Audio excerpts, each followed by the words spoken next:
শেখ হাসিনাকে পরিকল্পিতভাবে মাঠে নামিয়েছেন জনাব নরেন্দ্র মোদী। কথাটা আমরা এভাবে বলতেই পারি। সাম্প্রতিক বাংলাদেশ ভারত সম্পর্কে টানাপোড়েনের মধ্যে শেখ হাসিনা সরব হয়ে উঠছেন। ইনফ্যাক্ট গতকাল আমরা এমন খবর ভারতের পত্রপত্রিকায় এবং টিভিতে মূলত দেখেছি যে শেখ হাসিনা নিউ ইয়র্কে একটা সভায় ভাষণ দিয়েছেন। আমি অবাক হয়ে দেখলাম বাংলাদেশের মিডিয়ায় নিউজটা পাওয়া গেল না, এবং আমি পুরো অডিওটা শোনার চেষ্টা করলাম কোথাও আছে কিনা। সাধারণত আমাদের দেশে টিভি চ্যানেলগুলো সেই অডিও আপলোড করে দেয়, আমি খুঁজে পাইনি। আমি ভারতের দু একটা মিডিয়াতে খণ্ডিতভাবে কিছু পেয়েছি, কলকাতা চ্যানেলে বা হিন্দি চ্যানেলগুলোতেও আছে, কিন্তু আমি সত্যিকার অর্থে বাংলাদেশের চ্যানেল কেন দেয়নি আমি জানি না। আমি জানি না যে সরকারের দিক থেকে কোনো নির্দেশনা চ্যানেলকে দেওয়া হয়েছে কিনা যে সেখানে বক্তব্য আর প্রচার করা যাবে না। I was really surprised. এনডিটিভির মতো প্রতিষ্ঠান এটা নিয়ে লম্বা রিপোর্ট করেছে। আমি সেখান থেকে একটু পড়তে চাই এবং বুঝতে চাইবো আসলে কেন এটা করা হচ্ছে। আমাদের নিশ্চয়ই মনে আছে 2-3 দিন আগেও শেখ হাসিনা ফেসবুকে একটা অফিসিয়ালি স্ট্যাটাস বা বিবৃতি দিয়েছিলেন জনাব চিন্ময়ের গ্রেফতার হওয়ার পর। এটা একটু মাথায় রাখতে হবে। এবং এ যাবৎকালে শেখ হাসিনার এটা একটা অফিসিয়াল বিবৃতি, যেটা তাদের ভেরিফাইড ফেসবুক পেজ আওয়ামী লীগের, সেখান থেকে শেয়ার করা হয়েছে। এর আগে উনি পালিয়ে যাওয়ার পর ভারত থেকে একটা বা দুটো স্টেটমেন্ট দিয়েছিলেন, যেগুলো তার সন্তান তার ফেসবুকে আপলোড করেছিলেন। এরপর বাংলাদেশ সরকারের একটা শক্ত অবস্থানের কারণে তিনি ব্যাকফুটে গিয়েছিলেন। আমাদের মনে থাকার কথা, ডক্টর ইউনূস স্পষ্টভাবে পিটিআইকে বলেছিলেন আমরা তাকে চাইবো, কিন্তু চাওয়ার আগ পর্যন্ত তিনি যদি ভারতে থাকেন তাহলে তাকে তার মুখ বন্ধ রাখতে হবে, এবং সেটাই উচিত ছিল। কিন্তু এরপর আমরা ধাপে ধাপে দেখলাম চুরি করে তার বক্তব্য সামনে ছাড়া হচ্ছে। কিন্তু এবার আরো স্পষ্ট চুরি করে, মানে তিনি ফোনে কারোর সাথে কথা বলছেন, সেটা রেকর্ড করে কেউ ছেড়ে দিচ্ছে। এটা পরিকল্পিতভাবেই, এগুলো ফাঁস না, এগুলো পরিকল্পিতভাবে ছাড়া হচ্ছিল। কিন্তু উনি এখন অফিসিয়ালি কথা বলছেন, এবং এনডিটিভিও ঠিক এই কথাটা উল্লেখ করেছে। আমি এনডিটিভির একটা জায়গা থেকে যদি একটু পড়ি, সেটা হচ্ছে, It was Sheikh Hasina's first public address after taking shelter in India following her resignation in August in the face of massive anti-government protests, though she had commented on the overall situation in Bangladesh. তার মানে প্রথম official public address উনি করেছেন, verbally. আগে statement দিয়েছেন, address করেছেন। এটা খুবই গুরুত্বপূর্ণ। উনি কি বলেছেন সেটা একটু শুনি। ওনাকে বলা হয়েছে, উনি বলছেন যে সশস্ত্র প্রতিবাদকারীরা গণভবনের দিকে আসছিল, এবং এই অবস্থায় যদি তার সিকিউরিটি গার্ডরা গুলি করা শুরু করতো তাহলে বহু মানুষ মারা যেত। তো ওনার 25 থেকে 30 মিনিটের মতো সময় ছিল, তাকে চলে যেতে হয়েছে। তিনি তাদেরকে বলেছেন, গার্ডদেরকে নাকি বলেছেন, যাই ঘটুক না কেন গুলি করা যাবে না। অথচ আমরা খুব ভালো মতো জানি শেষ মুহূর্ত পর্যন্ত সেনাবাহিনী প্রধানকে তিনি চাপ দিয়ে গেছেন যেন শত শত বা হাজার হাজার হত্যা করে হলেও তাকে ক্ষমতায় রাখা হয়। যাই হোক, এটা একটা তার জায়গা থেকে তিনি বলছেন। এরপরের কথাটা হচ্ছে, আজ আমাকে যা গণহত্যার জন্য অ্যাকিউজ করা হচ্ছে, বাস্তবে ইউনূসই আসলে জেনোসাইডে involved in a meticulously designed manner. এই জায়গাটা একটু মনে রাখতে হবে। আমাদের প্রধান উপদেষ্টা সত্যিকার অর্থে একটা বড় ভুল করেছিলেন। তিনি নিউ ইয়র্কে যখন যান, তিনি যেন মাহফুজ আলমকে ব্রেন বিহাইন্ড দ্য মুভমেন্ট প্রমাণ করার জন্য মেটিকুলাসলি প্ল্যান্ড মুভমেন্ট কথাটা ব্যবহার করেছিলেন। কারণ একটা মেটিকুলাসলি প্ল্যান্ড মুভমেন্ট না হলে তো একটা ব্রেইন বিহাইন্ড দ্য মুভমেন্ট করা যায় না। এটা একেবারেই ভুল। আমরা প্রতিবাদ করেছি তখনই প্রধান উপদেষ্টার বক্তব্যকে। এটা টেকনিক্যাল প্রবলেম কি আছে আমি সেদিকে যেতে চাইছি না, কারণ মেটিকুলাসলি প্ল্যান্ড মুভমেন্টও শেখ হাসিনাকে ফেলে দিলে কোনো সমস্যার কিছু নাই, দ্যাটস ফাইন। কিন্তু ইট ওয়াজ নট। এটা একটা স্পন্টেনিয়াস সারপ্রাইজিং ছিল, যেটা শেষ পর্যন্ত ঠেকেছিল শেখ হাসিনার পতনে। একদম স্পষ্ট সোজা সাপটা। বাংলাদেশের এই মুভমেন্ট দীর্ঘদিন দেখার অভিজ্ঞতা থেকে জানি যে শেখ হাসিনা সেই খোঁচাটা এখানে দেওয়ার চেষ্টা করলেন। তিনি বলছেন, the master minds, the student coordinators and Yunus are behind this genocide. এই তিনটা গ্রুপকে, মাস্টার মাইন্ড, ইউনূস এবং স্টুডেন্ট কোঅর্ডিনেটর, ছাত্র সমন্বয়কদের উপরে তার বিক্ষুব্ধতা রয়ে গেছে। তিনি বলছেন, হিন্দু, বৌদ্ধ, খ্রিস্টান কেউ বাদ যায়নি, কারণ ডক্টর ইউনূস তাদের কাউকে প্রটেক্ট করতে পারেননি। চার্চ নাকি হামলা করা হয়েছে, টেম্পলস অ্যান্ড বুদ্ধিস্ট শ্রাইনস সব কিছু নাকি ভাঙা হয়েছে, মন্দির এবং বুদ্ধিস্টদের প্যাগোডা। বলা হচ্ছে যখন হিন্দু প্রটেস্ট করেছে তখন ইসকন লিডার অ্যারেস্টেড। খেয়াল করি, ISKCON leader, he is not. In fact আমরা প্রথম দিন থেকে বলছি এটাও ইন্ডিয়ান প্রোপাগ্যান্ডা। বাংলাদেশে ইসকন আজান দিয়ে সমাবেশ, সংবাদ সম্মেলন করে ঘোষণা করছে যে তাকে বহিষ্কার করা হয়েছে, কিন্তু ভারতের বয়ান ও শেখ হাসিনার মুখে যে ইসকন লিডারকে অ্যারেস্ট করা হয়েছে চিন্ময় দাস সম্পর্কে তিনি বলছেন কেন তাদেরকে, মাইনরিটিদেরকে এই পরিমাণ হামলা করা হচ্ছে, নির্যাতন করা হচ্ছে, তাদেরকে কেন আক্রমণ করা হচ্ছে। উনি বলছেন এখানে কোনো রকম কোনো জাস্টিস নেই। ইভেন নিজ সম্পর্কে বলছেন, I've never got the time to resign. মানে এটা ইন্টারেস্টিং, এবং এটা নিয়ে রেফারেন্স আরেকটা আছে, সেই জায়গায় যাবো। উনি যে মাঠে নেমেছেন, তাকে যে মাঠে নামিয়েছেন মোদি এবং ভারতের security establishment, it's very clear now. উনি পদত্যাগ করতে পারেননি। আমি ভারতের একটা চ্যানেলে দেখলাম তাকে সাবেক প্রধানমন্ত্রী বলে যখন নিউজ কাস্টার কথা বলছেন, পরে একজন তথাকথিত বিশেষজ্ঞকে আনা হয়েছিল। ভারতের আসলে কোনো বিশেষজ্ঞটাকে দেখি না, এরা মূলত বিজেপির অ্যাক্টিভিস্ট সবাই। যাই হোক, সে বিশেষজ্ঞ এসে উপস্থাপিকাকে শুধরে দেন যে আপনি তাকে সাবেক প্রধানমন্ত্রী কেন বলছেন। তিনি কি পদত্যাগ করেছেন? তার পদত্যাগ নিয়ে যথেষ্ট স্পষ্টতা আছে, এবং তাকে টেকনিক্যালি সাবেক প্রধানমন্ত্রী বলা যাবে না, এই ধরনের কথা বলা হয়েছে।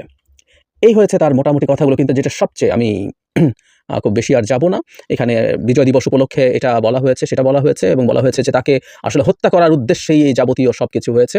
তার বাবাকে বা পরিবারকে যেভাবে হত্যা করা হয়েছে সেটা উনি বলছেন, মানুষ যখন সমানে মারা যাচ্ছে তখন তিনি ডিসাইডেড টু লিভ, উনি পালিয়ে যাওয়ার সিদ্ধান্ত নিয়েছেন। এই হচ্ছে মোটামুটি কথা। কিন্তু এর সাথে একটা জিনিস একটু যোগ করতে চাই, একই ধরনের একটা সমাবেশের ডাক দেওয়া হয়েছে, মানবজমিন একটা ইন্টারেস্টিং নিউজ করেছে 8 ডিসেম্বর, যেখানে অনেক হাজারো নেতাকর্মীর উপস্থিতির চেষ্টা হচ্ছে। আয়োজক যুক্তরাষ্ট্র আওয়ামী লীগ শেখ হাসিনাকে প্রধানমন্ত্রী দাবি করে ওই আয়োজনে একটা পোস্টার করেছে, যেখানে প্রধান অতিথি হিসেবে শেখ হাসিনা বক্তব্য রাখবেন বলে প্রচার চলছে। খেয়াল করছি আমরা এখানেও প্রধানমন্ত্রী, তার মানে এই ন্যারেটিভটা আস্তে আস্তে সম্ভবত আসবে। এখানে উনি খুব জোর দিয়ে পদত্যাগ না করার কথা বলেছেন, এবং ব্রিটেনও একই রকম চেষ্টা। সুতরাং এখন এটা ভারত মোদী সরকারের পরিকল্পনায় ঘটনাটা ঘটছে। প্রশ্ন আসতে পারে কেন, এতে কি অর্জন করা যাচ্ছে, কি লাভ হবে তাদের? আমরা প্রাথমিকভাবে তাদের যে অর্জন সেটা হচ্ছে বাংলাদেশ সরকার এবং আমরা জনগণ শেখ হাসিনা ওখানে বসে এরকম কথাবার্তা বলবেন, হুমকি দেবেন। উনি তার প্রকাশিত ফোন কলগুলোতে আমরা দেখেছি তিনি প্রচণ্ড হুমকি ধামকি দিচ্ছেন, আমাদের এসে দেখে নেবেন টেবেন, ঘরে আগুন দেওয়ার কথা বলছেন। ক্ষমতাচ্যুতি প্লাস নির্বাচনের আগ থেকে শেখ হাসিনা বলছিলেন যে মার্কিন যুক্তরাষ্ট্র চায় না তিনি ক্ষমতায় থাকেন। এরপর যখন সরকার পতন ঘটল, সজীবজের জয় থেকে শুরু করে অনেকেই আওয়ামী লীগের নেতাকর্মীরা এই কথা এখনও বলছেন যে এই ঘটনার পেছনে একটা বড় ধরনের কলকাঠি নেড়েছে মার্কিন যুক্তরাষ্ট্র। দর্শক, এই মুহূর্তে মার্কিন যুক্তরাষ্ট্রের সাথে শেখ হাসিনার সম্পর্কটা কেমন, আওয়ামী লীগের সাথে সম্পর্কটা কেমন? বাইডেন সরকারের সাথে আওয়ামী লীগের সম্পর্ক বরাবরই খারাপ ছিল, ডক্টর ইউনূসের ভালো ছিল। কিন্তু আপকামিং যে গভর্নমেন্ট আসবে সেই গভর্নমেন্টের ইস্যুটা হয়তো বা আলাদা কিছু হবে। তবে রাইট নাও মার্কিন যুক্তরাষ্ট্র শেখ হাসিনাকে আরও একবার বড় ধরনের ভিলেনই বানানোর চেষ্টা করছেন বা বানিয়ে দিয়েছেন, অথবা তিনি ভিলেন সেটাই প্রকাশ করেছেন। আমরা যেইভাবেই বলি না কেন, মার্কিন যুক্তরাষ্ট্রের খুবই শক্তিশালী কিছু গণমাধ্যম আছে।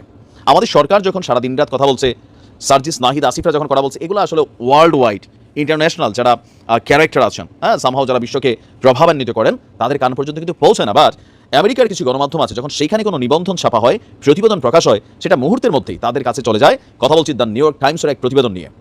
4 ডিসেম্বর মার্কিন যুক্তরাষ্ট্রের নিউ ইয়র্ক টাইমসে প্রকাশিত একটা প্রতিবেদন। আপনার সেখানে আমরা যদি দেখি, আমাদের যিনি বর্তমান গভর্নর আছেন, গভর্নর আহসান এইচ মনসুরের একটা সাক্ষাৎকার নেওয়া হয়েছে এবং তা নিউ ইয়র্ক টাইমসে প্রকাশিত হয়েছে। তো সেখানে কি চলতি সপ্তাহে বাংলাদেশে অর্থনৈতিক পরিস্থিতি বিষয়ক শ্বেতপত্র একটা প্রকাশ হয়েছিল, নিশ্চয়ই আপনাদের খেয়াল আছে। তো সেখান থেকে আপনার বলা হয়েছে শেখ হাসিনার শাসনামলে গত 15 বছরে বাংলাদেশ থেকে সার্বিকভাবে প্রতি বছর গড়ে প্রায় 16 বিলিয়ন মার্কিন ডলার অবৈধভাবে পাচার হয়েছে। এখন মার্কিন যুক্তরাষ্ট্রের এই শক্তিশালী গণমাধ্যমটা এই তথ্যগুলোকে এই মুহূর্তে প্রকাশ দরকার ছিল না। তবে একদিকে দরকার ছিল কোনটা, আওয়ামী লীগের যে রাজনৈতিক ইমেজ অথবা ক্ষমতায় থাকাকালীন এই সরকারের যে বিভিন্ন দুর্নীতি, অনিয়ম, লুটপাট, এগুলোকে ইন্টারন্যাশনালি ওয়ার্ল্ড ওয়াইড বিশ্বের পৃথিবীর বিভিন্ন দেশের প্রধানমন্ত্রী, অর্থমন্ত্রী বা যাই হোক তাদের সামনে কিন্তু পৌঁছে গেছে। এই নিউজ পেপারগুলো সবাই তাদের কালেকশনে রাখে। তো আমাদের আহসান মনসুর নিউ ইয়র্ক টাইমসকে বলছেন, সর্বোচ্চ রাজনৈতিক কর্তৃপক্ষ বুঝতে পেরেছিল লুটপাট করার জন্য সবচেয়ে ভালো জায়গা হচ্ছে ব্যাংক। এই প্রক্রিয়ায় বাংলাদেশের ব্যাংকগুলো শত শত কোটি ডলারের সমপরিমাণ অর্থ বিভিন্ন কোম্পানিকে ঋণ দিয়েছে, যে কোম্পানিগুলোর অনেকগুলোর বাস্তবে কোনো অস্তিত্ব নেই। এই টাকা কখনো সম্ভবত ব্যাংকে আর ফিরে আসবে না। এই অর্থের একটি বড় অংশ দেশ থেকে অবৈধভাবে বাইরে নিয়ে যাওয়া হয়েছে, যার মধ্যে একটা বড় গন্তব্য ছিল যুক্তরাজ্য। 27 বছর ধরে আন্তর্জাতিক মুদ্রা তহবিলে কাজ করা আহসান মনসুর বলছেন, যিনি ব্যাংকের গভর্নর, ব্যাংকের পুরো পরিচালনা পর্ষদকে হাইজ্যাক করেছিল আওয়ামী লীগ সরকার। বিশ্বের অন্য কোনো দেশে সরকারের সর্বোচ্চ কর্তৃপক্ষ এভাবে গুন্ডা মাস্তানদের সহযোগিতায় পুরো ব্যাংক খাতে এমন পদ্ধতিভাবে ডাকাতি করেছে, এমন ঘটনা তিনি আর কোথাও দেখেননি। অর্থনীতি প্রসঙ্গে আহসান মনসুর বলছেন, আগামী বছর অর্থনীতির আকাশে আরও ঝড় উঠবে, এরপর অর্থনীতির আকাশ পরিষ্কার হতে শুরু করবে। প্রতিবেদনটিতে বলা হয়েছে, গত 5 আগস্ট শেখ হাসিনা গণঅভ্যুত্থানের মুখে পদত্যাগ করে ভারতে পালিয়ে গেছেন। তার ভাগ্যে কি আছে তা এখনও পরিষ্কার নয়। বাংলাদেশের অন্তর্বর্তী সরকার বলছে তাকে ভারত থেকে ফিরিয়ে আনার চেষ্টা করা হবে। এর মধ্যেই শেখ হাসিনার অন্যতম সহযোগী সাবেক সংসদ সদস্য সাইফুজ্জামান চৌধুরীর বিরুদ্ধে অর্থ পাচারের তদন্ত হচ্ছে বলে জানিয়েছে বাংলাদেশ ফিনান্সিয়াল ইন্টেলিজেন্স ইউনিটের নির্বাহী পরিচালক AKM এহসান। সাইফুজ্জামান চৌধুরীর বিরুদ্ধে এখনও অভিযোগ গঠন করা হয়নি। আল জাজিরাকে দেওয়া এক সাক্ষাৎকারে সাইফুদ্দিন বলছেন, শেখ হাসিনার সরকারের বিরুদ্ধে উইচ হান্ট করা হচ্ছে, যার মধ্যে তিনিও পড়ে গেছেন। সবচেয়ে মজার বিষয় হচ্ছে, কেন এই প্রতিবেদনটা এন্টি আওয়ামী লীগ অবস্থান আরও জোরদার করবে, বা বিশ্বের শক্তিশালী দেশগুলোতে এই মুহূর্তে আওয়ামী লীগের যে লবিং কানেক্টিভিটি ইউরোপীয় ইউনিয়ন থেকে মার্কিন যুক্তরাষ্ট্র বিভিন্ন জায়গায়, তো সেটা একটা প্রভাব ফেলবে। এই কারণেই নিউ ইয়র্ক টাইমসের প্রতিবেদনটাই ছিল যেভাবে একটি দেশের অর্থনীতিকে শুকিয়ে ফেলা হয়েছে, মানে ওয়ার্ল্ডের একটা ইমেজ যেটা এখানে চলে আসছে প্রতিবেদনের মাধ্যমে, যে দুর্নীতি। আপনারা জানেন যে পশ্চিমা দেশগুলোতে এগুলো খুবই ইম্পর্টেন্ট একটা ইস্যু। সো মার্কিন যুক্তরাষ্ট্র, মানে তারা যতদিন বাইডেন সরকার ক্ষমতায় আছে, দিন শেষে হয়তো আরও বেশ কিছু প্রতিবেদন প্রকাশ করতে পারে। যেমন বাংলাদেশের এরকম প্রতিবেদন আমি জানি না এর আগে মার্কিন যুক্তরাষ্ট্রের এই শক্তিশালী গণমাধ্যমগুলো এতটা মনোযোগ দিয়ে প্রকাশ করছে কিনা। তো আমরা যতদূর জানি আমাদের সরকারের সাথে, মানে ডক্টর মোহাম্মদ ইউনূসের সাথে এই গণমাধ্যমগুলোর ভালো একটা সুসম্পর্ক আছে। আর ইউনূস সাহেব যেটা করছেন, বাংলাদেশের যেই মানে গুরুত্বপূর্ণ খবরগুলো আন্তর্জাতিক গণমাধ্যমে এগুলো কিন্তু প্রকাশ করছেন। আর এতে শেখ হাসিনা বা বাংলাদেশ আওয়ামী লীগের ভাবমূর্তি যথেষ্ট নষ্ট হচ্ছে। আমরা সে বীরের জাতি, একজন মরলে এখন 40 জন দাঁড়িয়ে যাবে। ডক্টর মোহাম্মদ ইউনূস স্যার জাতির উদ্দেশ্যে কথা বলেছেন। আজ জাতির উদ্দেশ্যে যে কথাগুলো বলেছেন, যে আজকের সকল রাজনৈতিক দলের সাথে বৈঠক করে তিনি যা বলেছেন, অন্তর্বর্তীকালীন সরকারের প্রধান উপদেষ্টা বলেছেন আমরা সেই সতেজ জাতি, যখন পুলিশ বলে যে স্যার একজন মরলে তো 4 জন দাঁড়াইয়া যা, এখন 4 জন না 40 জন দাঁড়িয়ে যাবে। আমরা দেখেছিলাম একটা ভিডিও যে স্বরাষ্ট্রমন্ত্রীকে দেখাচ্ছে, পুলিশের আইজিপি কে দেখাচ্ছে, স্যার একজন মারা গেলে তো পালিয়ে যায় না, আরো 4 জন দাঁড়িয়ে যা। আজকে ডক্টর মোহাম্মদ ইউনূস স্যার বলেছেন 4 জন নয়, এখন 40 জন দাঁড়িয়ে যাবে। আমাদের ভিতরে সেই ঐক্যবদ্ধতা এসে গিয়েছে। প্রধান উপদেষ্টা বলেন আগস্টে 5 তারিখে যে উত্তেজনা এবং যে শক্তি নিয়ে ঐক্যবদ্ধভাবে আমরা শত্রুর মোকাবেলা করেছি, সেই ঐক্যের কোথাও কোনো ফাটল ধরে নাই। আজকের সকল রাজনৈতিক দলের সাথে কথা বলে উনি বুঝতে পেরেছেন ঐক্যের ভিতরে বাংলাদেশের পক্ষে এবং ভারতের বিরুদ্ধে সবাই ঐক্য আছে, একসাথে আছে, এতে কোনো ফাটল ধরে নাই। আমরা কোনো দুর্বল থেকে এখানে আসি নাই, আমরা কোনো দুর্বলতা থেকে এখানে আসি নাই। স্বৈরাচার সরকারকে বিদায় দিয়ে আমরা 5ই আগস্ট থেকে যাত্রা করেছিলাম। সেই জাতি এখনো সজাগ আছে এবং মজবুত আছে। সেই মজবুত জিনিসটা জনগণের কাছে তুলে ধরতে হবে, তারা যেন মনে করে না যে এটা বুঝি ঠান্ডা হয়ে গেছে। তিনি বলেন ঠান্ডা আমরা হই নাই, আমরা সেই সতেজ জাতি, যখন পুলিশ বলে যে স্যার একজন মরলে তো 4 জন দাঁড়িয়ে যা, এখন 4 জন না 40 জন দাঁড়িয়ে যাবে। সেই জাতি মরে নাই, দুর্বল হয় নাই, সবল আছে। এটা সবার মনে জাগিয়ে দেওয়া আছে। এই জয় ছিনিয়ে নেওয়ার কোনো অবকাশ, কোনো শক্তি নাই। যে ষড়যন্ত্র করুক, যত অপপ্রচার করুক, যত কিছু করুক, এটা ছিনিয়ে নিতে পারবে না। কারণ আমাদের রক্ত এখনো শুকায় নাই, আমাদের দেয়ালে দেয়ালে যে লেখাগুলো আছে সেগুলো মুছে যায় নাই।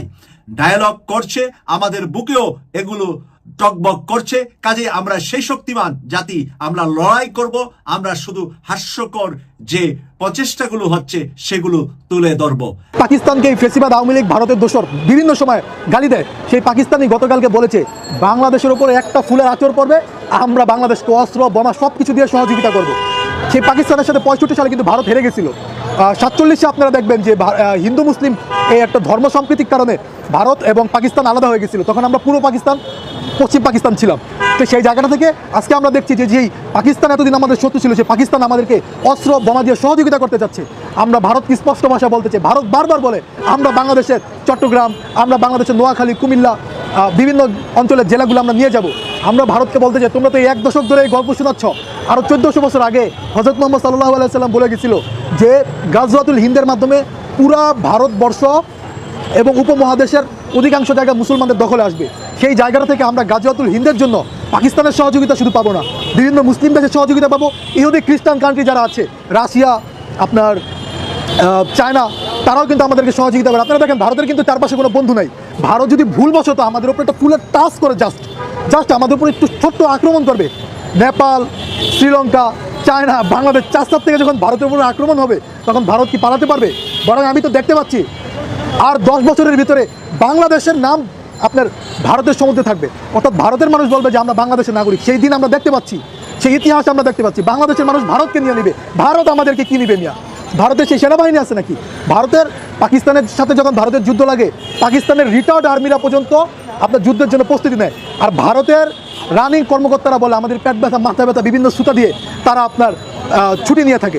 সেই জায়গাটা থেকে আমরা আমি এখানে থেকে ভবিষ্যৎ বলছি যে ভবিষ্যতে বাংলাদেশ ভারতকে নিয়ে নিবে, ভারত আমাদের বাংলাদেশ কি নিবে, এই সাহস ভারতের নাই।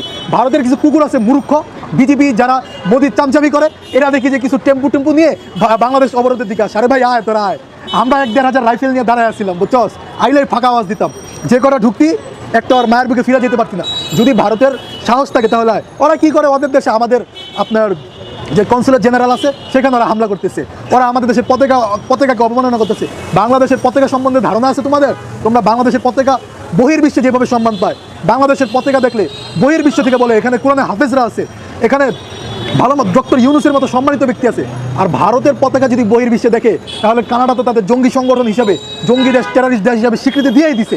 কানাডা কিন্তু কোনো ভারতীয় ভিসা পায় না এবং ভারতের এম্বাসি উঠায় নিছে, এটা আপনারা হয়তো অনেকে জানেন না। সেই জায়গা থেকে আমরা ভারতকে স্পষ্ট ভাষায় বলতে চাই, আমাদের সাথে ভাই লাগতে আইসো না।